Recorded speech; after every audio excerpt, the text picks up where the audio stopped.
नास्तिक होने का सुख, यह उस समाज का एक सबसे बड़ा झूठ है जो समाज प्रत्यक्ष को प्रमाण मानता है।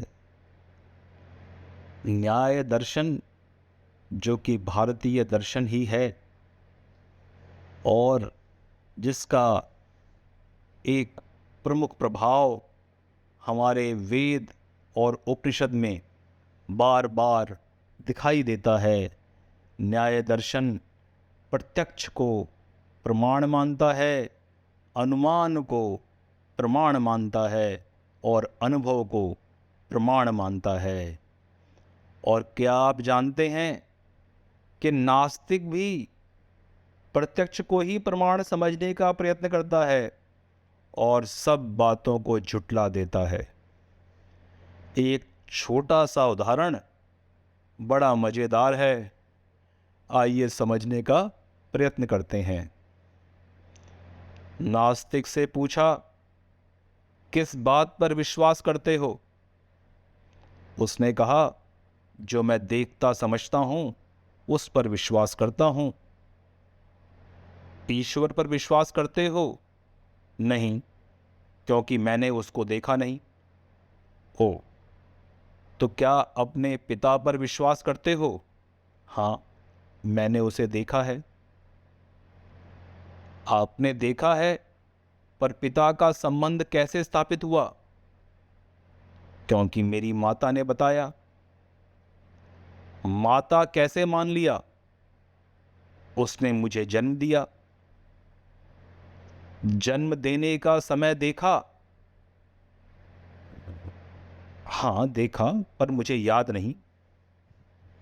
संशय की स्थिति को प्रमाणित करने का प्रयत्न किया? हाँ, सबने बताया। बताने से तो बात सिद्ध नहीं होती। यदि सब लोग ईश्वर कहते हैं तब तो ईश्वर नहीं मानते।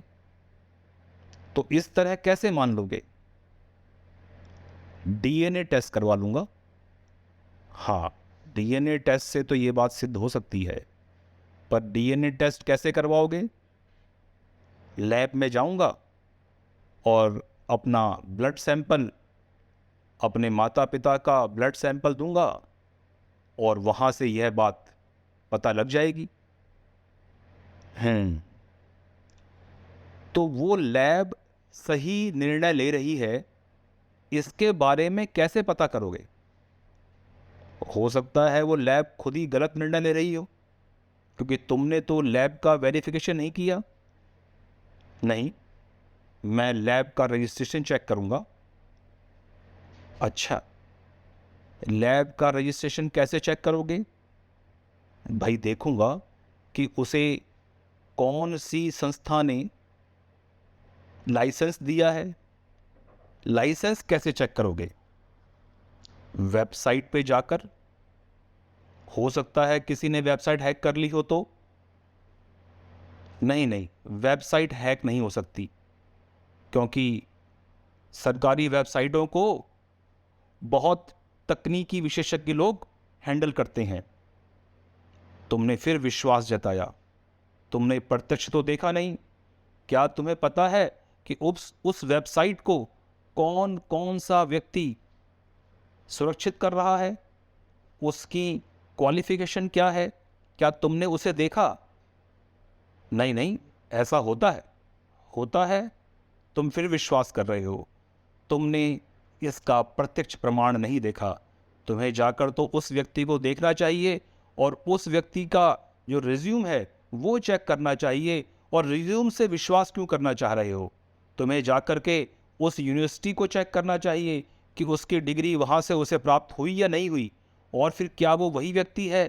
कहीं उसने प्लास्टिक सर्जरी करा के अपने आप को बदल तो नहीं दिया? अरे छोड़ो छोड़ो, इतनी लंबी बात पे नहीं जाते। आइए डीएनए मशीन पे आते हैं। तो डीएनए मशीन सही निर्णय लेती है, यह तुम्हें कैसे पता लगा? हमें पता है, पूरी दुनिया में सब लोग यह जानते हैं। इस बात पर फिर तुमने विश्वास किया। क्या तुम जानते हो डीएनए मशीन कैसे काम करती है? हाँ, मैंने YouTube पर वीडियो देखा है।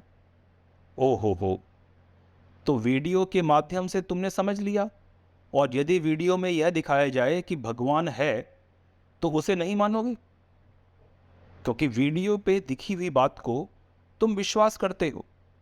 और फिर जो मशीन वीडियो पे तुमने देखी कि सही मशीन है, क्या उसी मशीन में तुम्हारी रिपोर्ट भी जा रही है? इसकी जांच का आकलन कैसे करोगे? प्रश्न अनंत हैं। छोटी सी बात को भी यदि आप गंभीरता से लें और प्रत्येक बात का प्रत्यक्ष प्रमाण चाहें, तो वह असंभव है, किसी के लिए भी असंभव है। यह अनंत रूप से यह बहस चल सकती है कि प्रामाणिकता मांगने वाले लोग स्वयं एक अंधविश्वास में जी रहे होते हैं, परंतु वे आप पर प्रश्न करते हैं, स्वयं पर प्रश्न नहीं लेते, इसलिए उन्हें विजयी भाव आता है। परंतु जब उन पे प्रश्न आते हैं तो वे समझ जाते हैं कि ऐसे प्रश्न उनकी अज्ञानता को एक्सपोज कर देते हैं। इसका बढ़ावा देने के लिए वे फिर आप पर ही आक्रमण करते हैं। नास्तिक कहलाए जाने वाले लोग घर में, समाज में चल रही उन परंपराओं को बोरिंग और गैर जरूरी समझने के कारण उनका विरोध करने के लिए नास्तिकता का तर्क अपनाते हैं, जबकि उनका पूरा जीवन बिना प्रमाण के, बिना सत्यता को समझे हुए हर बात पर टिका है। कभी नास्तिक से भी प्रत्येक बात का प्रमाण होने का प्रत्यक्ष उत्तर पाने के लिए उसे कभी कहो तो सही, नास्तिक भाग जाएगा। नास्तिकता के झूठ में अधिक दम नहीं है। उसे कहीं ना कहीं विश्वास करना होगा कि हाँ, ये रिपोर्ट जो डीएनए की इस अमुक कंपनी या लेबोरेटरी से आई है वह सही है, या फिर सामने वाला व्यक्ति जो स्वयं को डॉक्टर बता रहा है यह सच में डॉक्टर ही होगा। जिस प्रकार से मंदिर में बैठे हुए पंडित जी पे सवाल उठते हैं या किसी ज्योतिष पे सवाल उठते हैं कि यह झूठ बोल रहा है और इसका ज्ञान संपूर्ण नहीं, अधूरा है, तो डॉक्टर की भी डिग्री और उसके नंबर देख के कि पासिंग मार्क्स इसके आए नहीं आए, फिर पासिंग मार्क्स देखने में कहीं घपला तो नहीं हो गया, जाकर चेक करो कि जब इसने एग्ज़ाम दिया तो क्या इसने प्रश्न पत्रों को उसी तरह से भरा, उसका उत्तर वही दिया जिस आधार पे इसे अंक मिले। और फिर उसकी हस्तलिपि को भी चेक करें, क्या यही एग्जाम में बैठा था, कहीं दूसरा व्यक्ति तो नहीं बैठा था। चलते ही चले जाओगे। जीवन में अन्न का एक दाना खाने जितना काम भी असंभव हो जाएगा। प्रत्येक का प्रमाण लाओ, प्रत्येक का प्रमाण लाओ, प्रत्येक का प्रमाण लाओ, यह कहने वाले अंत में अंधविश्वास में ही घिरकर, क्योंकि ये अधिक बहस कर सकते हैं, सही मायनों में तो बकवास कर सकते हैं, इसी बात के ऊपर यह सबको व्यथित करते हैं, दुखी करते हैं, जबकि ये स्वयं अति अंधविश्वासी हैं। न्याय दर्शन का जो प्रमुख आधार है प्रत्यक्ष प्रमाण है, अनुमान प्रमाण है, अनुभव प्रमाण है।